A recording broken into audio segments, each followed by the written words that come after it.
I was never allowed to meet my mom by Shuck. I was never allowed to meet my mom.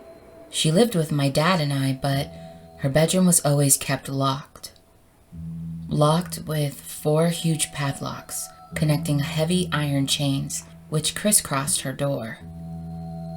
My dad dodged my million questions about my mom, except when he got drunk.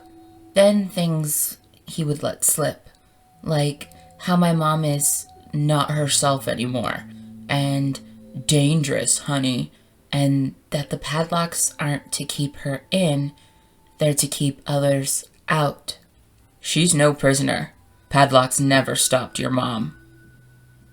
Since my dad was excruciatingly taciturn, and also since there were many local legends about my family, none of which were wholesome, nobody ever visited. I never had a friend, anyway.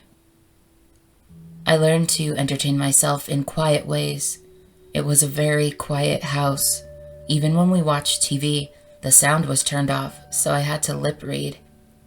I crept around like a mouse, trying to emulate my mom, who was the queen of stealth. I knew she left her room at night, you see, as occasionally I'd hear a floorboard squeak, but I could never quite surprise her.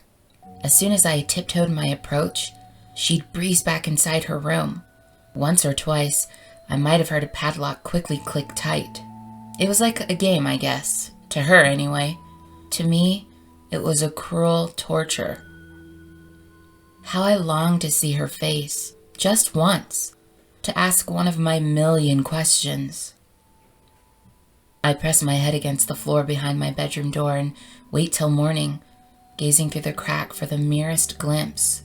But nothing. Not even a shadow. Though those mere squeaks of the old floorboards told me she was right outside. On the day I turned 16, my dad died in his sleep. The funeral arrangements were made in a haze. Hardly anyone showed anyway. A colleague droned about my dad's years of service to the town cemetery, where he'd worked for 20 years. The rector seemed to be hiding his nervousness behind a brave face.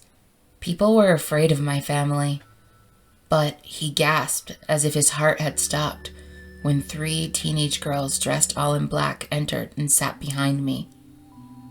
Their faces were inscrutable, but behind huge sunglasses, I felt their eyes burn.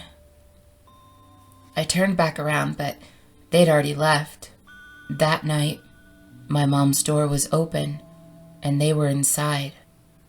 They were talking, somehow soundlessly, about me. This time, behind their sunglasses, I felt their eyes simmer with disappointment. Reading their lips, I picked up what words I could.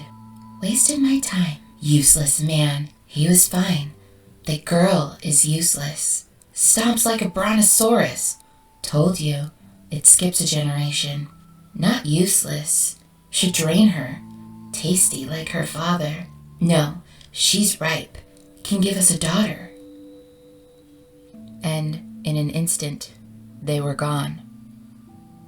And the worst thing about all of this is that I'm pretty sure that the one who wanted to drain me was my mom.